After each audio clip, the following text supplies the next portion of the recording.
The following episode contains mentions of sexual assault. Listener discretion is advised. A lot of people actually have disorders and they don't even know. You might actually be friends with people who have disorders and they just don't know. Mental health is a part of everyone's health. Your brain actually is part of your mental health. Just the way you feel in your day-to-day life, that's mental health. The way you're brought up, that's mental health. Even your education is mental health because you learn, and then what you learn from your school is what you do in life, and what you do in life leads to consequences, and then that affects your mental health.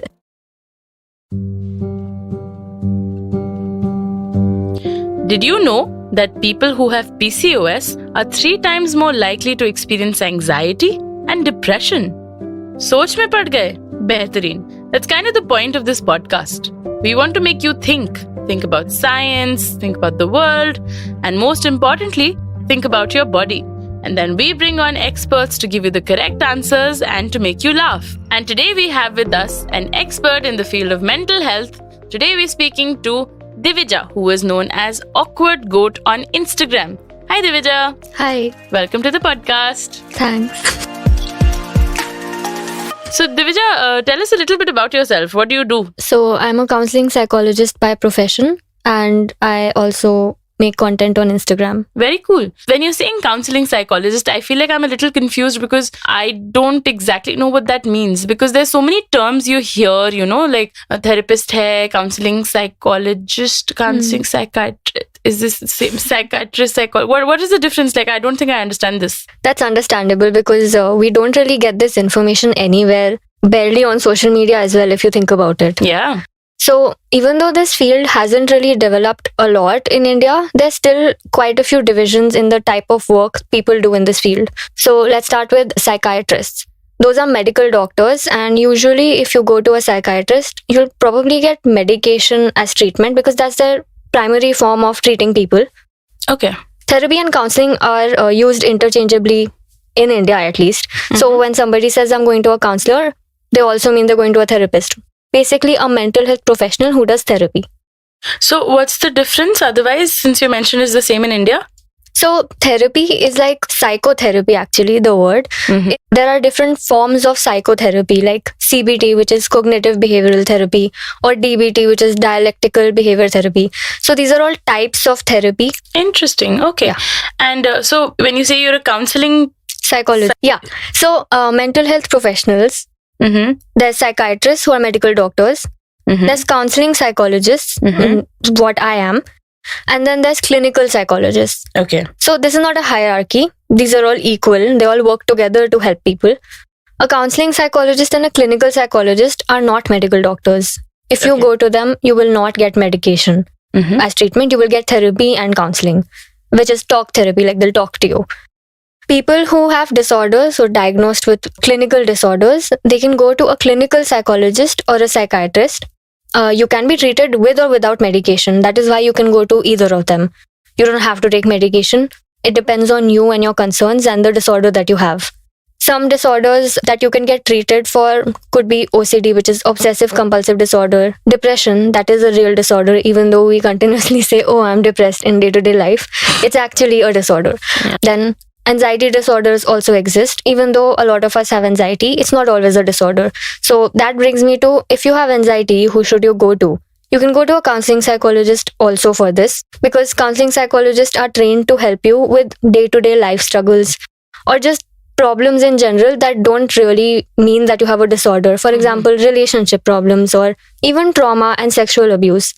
If you have a disorder, then you should go to a clinical psychologist or a psychiatrist. Usually all of these people work together and have contact, so you can actually go to any of them and they'll refer you out in case they're not trained to help you. Interesting. So if I'm understanding this right, for somebody say who's not been diagnosed with a mental illness, they can go to a counseling psychologist for day-to-day regular life stuff. Yeah. If they have a mental illness and they want to do just talk therapy, then they can go to a clinical psychologist. Yeah. And then if they have a mental illness and they're using, talk therapy and they also want to add medication, then they can go to a psychiatrist. Yeah. And also a psychiatrist and a clinical psychologist both can diagnose you officially. So if you need a report You can go to a clinical psychologist. It doesn't always have to be a psychiatrist.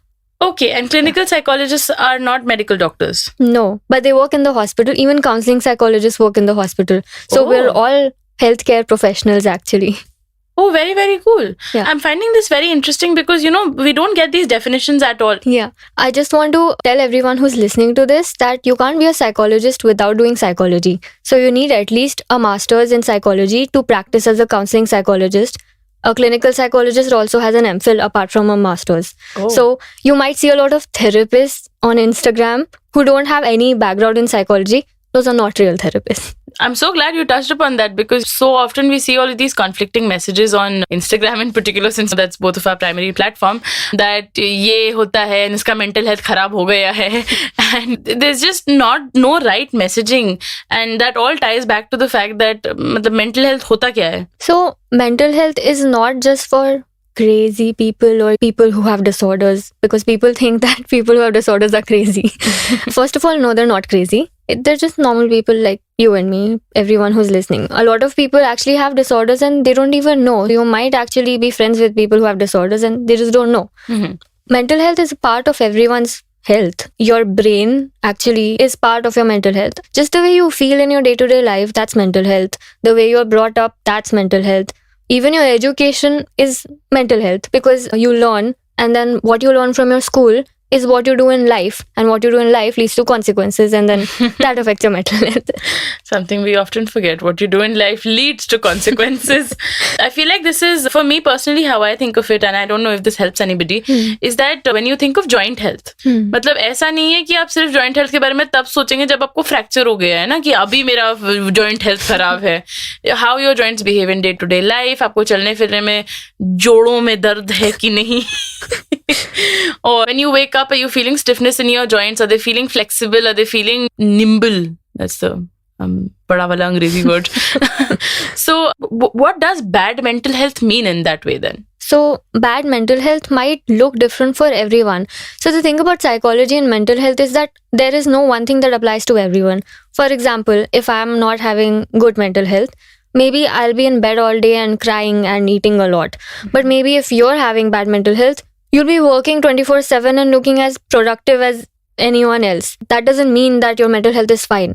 Mental health is how you're feeling. And if you're not feeling okay, you will know. You will know in your heart that you're not feeling okay. So I can't really define what is bad mental health, because it's different for everyone. And now if I say that bad mental health is your food habits getting affected, maybe for someone they don't get affected. So I'm not going to define it. It's just, you just know you're not doing okay. I appreciate that nuance, because I understand that a lot of people who talk about these things are coming from a place of passion, but maybe that is a little misplaced क्योंकि उनको सही से facts नहीं पता है, तो वो कुछ ऐसी चीजें बोल देते हैं जो शायद सच ना हो. So in the same way, like, how did you end up on this place? How did you go onto social media? Since you mentioned you are a counseling psychologist. I'm learning. So since you mentioned you're a counseling psychologist, you're also an Instagram influencer or an educator. I don't know what you'd like to label yourself as. So how did this sort of evolution come about? How did you decide to go into this space and make this kind of content? So this is going to sound really cheesy, but I've always been passionate about mental health, because like my mom always would talk about mental health and talk about parenting. She used to read a lot on psychology. In her time, this field wasn't really a thing in India. So, but she was really interested, and because she was interested, I got interested. And there's a lot of people in my family and my close friends who have disorders. And while growing up, I was a kid. I didn't know much about disorders. But I saw that they went to therapists and psychiatrists and got better. And I realized that, see, they're aware and they're going. They didn't know that you can actually get professional help. What would they have done? I know what happens when people don't go to professional therapists. I can see a lot of damage happening to people who don't go. And it's really sad. So I think that anyone who's a psychologist, their job isn't to just provide therapy to their own clients, but also to provide awareness. And like I said, I noticed the lack of awareness around me. People say a lot of things in my day-to-day life to me also as a joke. Like they'll be like, "Oh, paglo ki doctor hai ye." They say, this is the first thing everybody says. "Oh, mujhe case mat bana dena, mere upar experiments mat karna." You know, these are all like jokes, but I can sense the stigma. So That's why I make videos. People will be scrolling, they'll be looking at random reels, and they'll come across a video. Even if they don't care about mental health, maybe they'll see the words mental health and it'll go into their mind. And then they'll be like, okay, it's a thing. At least then they'll know it's a thing. That's basically why I started making videos. I mean, I randomly started making videos. This was not the point. But I realized that because of my videos, people do think about mental health. And that's when I started getting reinforced. Like, wow, this is a really good way to spread awareness without having to get out of my room. I'm a lazy person. So I can reach so many people and talk about mental health from my bedroom. So yeah. Fantastic. Lazy and efficient. I love it. So I find it very interesting that you use the word stigma. And this is something you and I have in common between us, because मेरा भी बहुत सारा ऐसे social media journey happened because of this stigma situation. कि it's something we all experience. Like mental health is something we all experience. Sexual and reproductive health is something we all experience. But होता सबके पास है, दिखाता कोई नहीं है. Yeah. And it's so interesting because इसके इतने actual physical manifestations होते हैं, because they're so linked together. For example, if we take something like vaginismus, what might feel like it's a sexual health issue on top actually is a mental health issue underlying. So for people who don't know what vaginismus is, by the way, it's a condition जिसमें involuntarily, यानी कि without your control, your vaginal muscles, they just clamp shut. I've heard it described as a Venus flytrap, which I find very cool. If there's any kind of penetration that's about to happen, चाहे वो tampon हो, चाहे वो medical instrument हो, चाहे वो penis हो, people can experience different physical reactions to this.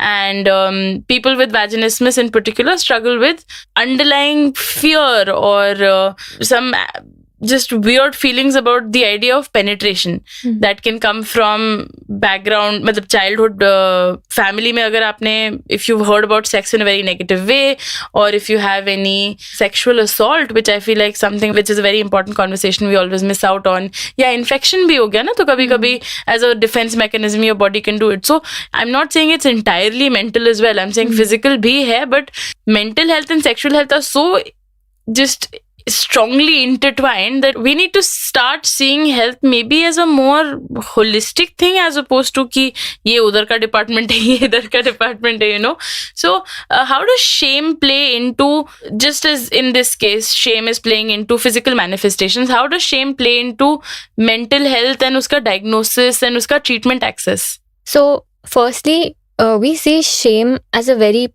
primary emotion in a lot of the clients that come to us. Shame comes in many experiences. For example, you said sexual abuse. Shame and guilt and regret is a huge part of that. A lot of people who experience sexual abuse, they blame themselves because they've been taught that they are the ones at fault. I'm not just talking about girls, by the way. Everyone who experiences sexual abuse, by the way, it's so common. People just think only girls experience it. But most of the guys that come to me as clients have actually experienced sexual abuse, so it's actually very common. But nobody talks about it. We don't hear boys talk about it because of the shame, the whole angle of, oh, they have to be strong. Which brings me to another fact that people think that if you talk about your struggles, you're weak and that you can't handle it and that you're not strong. But the truth is that everyone struggles, There might be all this shame around it, but every single person has struggled with their mental health at some point. Nobody has a perfect life, and it's a very normal reaction. It's a human reaction to not be okay when something bad happens. That's probably because our body needs time to deal with whatever changes happen or something traumatic happens. If we kept going about our personal life like normally after something traumatizing happened, we wouldn't be dealing with it. We would just be ignoring it. So that's probably why we slow down or go in the opposite direction. Something changes when something bad happens. And change is not always bad. I'm finding it very interesting that you've used those two particular parts because in my personal example, I found that I have a history of childhood sexual assault. And every time I talk about it, my mom gets so uncomfortable. She's like, क्यों बोल रही हो? क्यों बता रही हो लोगों को? It's a bad thing. वो shame इतना, मतलब in her brain, it's so strongly ingrained. And bless her heart, my mom has done excellent things in the way she raised me and making me a confident person. But her shame is so deeply rooted in her that she kind of tends to transfer it onto me. And in a similar vein, every time I talk about my therapy. So whenever I take therapy, I'm quite vocal about talking about it because I feel like therapy has done wonderful things for me, especially in regards to this particular instance of childhood sexual assault. ये दोनों बातें mummy को पचती नहीं है कि तुमने बाहर जाके बोला क्यों ये, you know, that whole shame angle. And are you seeing that maybe more and more people are moving towards therapy, or am I living in some sort of a bubble? Okay, so I recently started a mental health organization and I didn't think that many people would come. But honestly, so many people take therapy. I can't even tell you. It's huge. It's surprising to know that so many people are open to therapy. It's not just that I am influencing them into taking therapy or something. They're open to it. It's a personal journey, right? You don't just go and take therapy randomly. You think about it and do it. And I think people think that people don't take therapy because nobody talks about it. You know, all these people who are coming to us, they're not telling other people they're taking therapy, but they're taking therapy. That's why we think therapy is not a common thing, or that like everybody hates it and that it's something that nobody goes to. A lot of people take therapy. This is so encouraging. I'm so happy to hear this. मैं mummy को पक्का जाके बताऊंगी. Maybe she'll feel a little bit less weird about it. One thing, you know, a lot of young people actually come to us for their parents. Ooh. Yeah, so it's very common for us to see like people of our age paying for their parents' therapy, and their parents are actually open to it. So I think you should tell your mother that. That is fantastic. मैंने mummy को बोला ना कि mummy आपको therapy लेना चाहिए, मुझे चप्पल लेके दौड़ाएंगी, बोलेंगी तुम हमें पागल समझती हो. Like, you know, yeah. She comes from a very positive mental health attitude in general, but there's some things जो इतनी strongly ingrained है इनकी generation में क्या हमारे culture में as humanity हमारे culture में इतने जोर से ingrained है. It's not just our culture, you know, it's everywhere. It's just human beings are scared to speak. We think that people will take it, they will take it against us, and then they'll think we're not nice. And then this labeling ना कि पागल हैं, damaged हैं, इनके साथ ऐसा कुछ हुआ है, that's why they need treatment. Yeah, it's like pushing them out of the society. It actually comes from those years of people being thrown into mental asylums and getting tied up and treated with electric shocks or whatever. I think it comes from that. That thing is still, I mean, we don't do that anymore. It's illegal, but it's still a part of our culture somewhere. Fear. Yeah. Fear is an oddly motivating and isolating factor in so many of these conversations. And it's so surprising that you're bringing a different aspect of it in my eyes, that so many people do it. But for me, it's very bizarre that so many people are actually accessing it because of the common representations we see कि therapy तो मतलब वो जिनको कोई problem है वही कराते हैं. We always see that. And in a similar, I think, problem, maybe it's sort of self-perpetuating in this regard. या तो पागल लोग थेरेपी कराते हैं quote unquote, या चलो कराने की अगर बात ही आई तो पैसा कहाँ से आया, because therapy can be so expensive, and you know, I don't think I would have been able to afford it when I was younger. So what are some good ways of finding good resources? Can young people find this if they don't have a lot of money? A lot of people ask me this question, and it just makes me sad because, you know, there are a lot of helplines out there in India, and there are a lot of people giving free therapy also. But I don't think that the system can work without the service provider getting paid. Yeah. You know, like even doctors, they get paid even if they're doing pro bono work. They're getting paid from their other patients. So I don't have any answer. There is no place that I would personally recommend for young people to go, because I haven't seen any good place that I would actually vouch for, which is getting funded, which is not exploiting the therapist. There is no such place, unfortunately. I think we need to figure out a way, the way the medical system works, subsidizing it, the government investing in it. Now, there is no mental health awareness in our country, and that is probably why the government doesn't incentivize it, because they don't care. So are there any sarkari policies at all into this? Recently, there was this news about insurance covering mental health, but they only cover it if you are admitted into the hospital for 24 hours. Now, that only happens in really extreme cases. Okay, fun fact, counselling psychology, my title, counselling psychologist, it's not a protected title by the government. They only think that clinical psychologists should be treating clients. So now, thankfully, there is a new commission being set up, which is going to recognize counselling psychologists as a thing. Actually, they said that they'll be recognizing it 2 years ago. Nothing has happened, and I honestly, in true sarkari fashion, yeah, I don't know if it's going to happen, because everybody in our country thinks that only crazy people or people with disorders go to mental health professionals, and that not everyone has mental health. And what's also fascinating to me is that I read somewhere, which was very impactful for me personally, that since you're saying this thing about ki you don't have to be ill to go to a therapist, ki there's something like hygiene. मतलब आपको घर में paste treatment करने के लिए you don't have to have cockroaches in your house. आप पहले से भी प्रीएम्प्टिवली करा सकते हैं ताकि कॉकरोच ना आए, आपका खाना ना खाए. And the same way you don't have to be ill to go to a therapist, right? You don't have to be sick to go to a joint doctor. You just decide to do exercise, so you go to a joint doctor, see if everything is okay, and start doing exercise. The same way, you don't have to be mentally ill to see a therapist. You can just do it as a hygiene practice. And I found that very interesting, where instead of treating mental illnesses, we are treating and prioritizing mental hygiene. And it's so radical as a concept, क्योंकि पहले पैसा तो है नहीं हमारे पास, बहुत बहुत महंगा है. And obviously, yeah, I completely agree with the fact that people have to be paid, need to be paid. That's the only way society will and can run. That's the only way psychologists will be interested in the career. Let's be honest, everybody thinks of scope when they look at their career. Absolutely. And if there is no money, people, that's why you don't see that many psychologists. They think nobody will pay. And also, like, nobody owes anybody anything for free, right? मतलब सबको पैसा मिलना चाहिए भैया. आप काम कर रहे हो तो आपको you should be paid your due. But of course, that's a whole different and very difficult conversation to have कि कैसे fair and accessible therapy करनी है. But अगर पैसा हो तो करो यार ये. मतलब this is I feel like this is one of the things we can do in investing into our health. We do so many things into investing into our health. You know, we'll put oil diffusers and put wellness and all of that, and we'll be like हम ये वाला massage कराएंगे and ये वाला self care ritual करेंगे. And absolutely, I'm not shitting on anybody who goes through these things, chooses to do these things, because self care means different things, and you know, mental pampering, I suppose, means different things to different people. But it's such a simple thing you can do to invest in your health and your future. But another problem that, aside from all of the other mountain of problems we've discussed, that comes up here is, how do you find a good therapist? How do you decide that this is working for me, and either badhiya, either you can, you know, keep going for it? Because I'm a healthcare provider.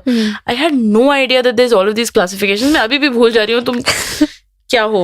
मतलब I know तुम दिविजा हो, but कौन सी वाली हो तुम, you know? So how do we decide कि मुझे इसके पास जाना है? And what is, let's put it this way, what are some green flags in a good therapist? One green flag would be their qualifications. Like I mentioned, they have to have a master's at least in psychology. Another interesting thing is that a lot of psychiatrists in our country provide therapy, but they have no qualification to provide therapy. They don't do any courses. They just know the psychiatric part of it, but they think they're qualified to provide therapy. So, and they also look down upon other therapists like counseling psychologists, because they think they're above them. So the problem is not just in people from outside the profession, it's also in the profession itself. They themselves don't think therapy is important. For example, there's a lot of hospitals that have this psychiatry department. You will not find psychologists there because they don't think therapy is important. They think medicine do and kaam khatam. But I also sort of, sorry to interject, but I also feel like it's very important to say medicines are very helpful and work wonders for a lot of people, and there's no shame in taking medicine. But sorry, yes, go on. Medicine that is really necessary for a lot of disorders. People cannot exist normally without those medicines. But a lot of people also don't need medicines. You can also treat disorders. Not treat, I will not use that word. That's too extreme. You can manage disorders with therapy and with other forms of treatment. So a green flag would be to see their experience and their training. Do they have courses in psychology apart from masters? I am going to keep repeating masters being the minimum requirement, because even someone with bachelor's in psychology is not at all qualified to provide therapy. You don't know anything at that level. Trust me, I know, I've studied it. And then if that person is open in front of you, in the sense they let you pace your sessions, they don't ask you intrusive questions in the first session itself, like they don't traumatize you, because you know, when you go to therapy, maybe if you have trauma or you've been through some really bad things or you're grieving, you don't want someone to just start asking you questions about it. You will not know how to deal with it, because the session will probably just be for 45 minutes or 1 hour. What do you do after that, after the first session? So you can actually tell how good a therapist is in just the first session itself. They won't ask you intrusive questions, and they'll actually take 2-3 sessions to strengthen you, empower you with the tools and techniques that you need to manage the things that come with talking about your problem. So that is a green flag you will probably notice in the first session. Apart from that, they'll be open to your feedback. You'll be able to tell openly if you don't like what they're saying or you think they invalidated you in some way, maybe without realizing it. That's a normal thing. They accept it and they will work on it. Because we don't have the proper education system for it, a lot of therapists can, like especially school counselors, I've heard a lot of people invalidating the clients or the school students. So this is another example of how free therapy cannot work. So school counseling is free, but I've heard such horror stories from my clients, my young clients, of getting invalidated. The school counselors are like, stop thinking about your anxiety, or stop thinking, you don't have depression, go study, you're not studying.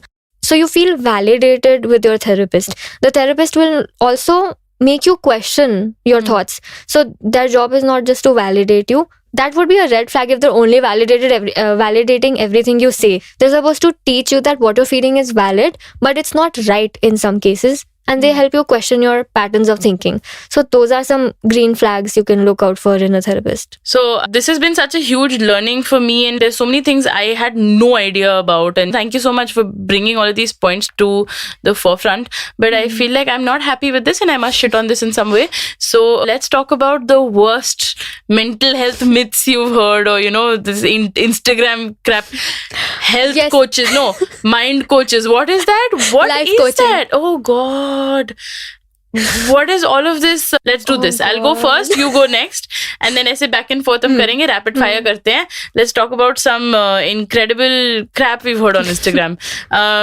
Mine is, you should take a cold shower instead of seeing a doctor because that will help your depression. Oh, I have a similar one. Jumping into an ice bucket will treat your anxiety. This is so common. I don't know why people think it's going... Yeah, it will shock your system and you won't have thoughts anymore, but that doesn't mean that the anxiety will go away. Doctors don't treat any of the actual underlying medical conditions. They just give you a band-aid. So instead, you should take a walk in nature. Which I partly agree with it, because walking in nature will be helpful. But ऐसा थोड़ी हम बेवकूफ थोड़ी बना रहे हैं यार. लोगों को हम help करने के लिए तो बैठे, बुरा लगता है मुझे. This is a very common, similar thing in my field as well. They go, oh, just wake up early, your depression will go away. But the thing is, a symptom of depression is not being able to wake up. So then how are you supposed to wake up at 5 a.m. and go? And my favorite is, beta, you will stop being depressed if you stop feeling sad. Just don't think about it. This is something everyone has heard. Yeah, if I could stop thinking about it, then it wouldn't be a problem. Like, it is a problem because I can't stop thinking about it.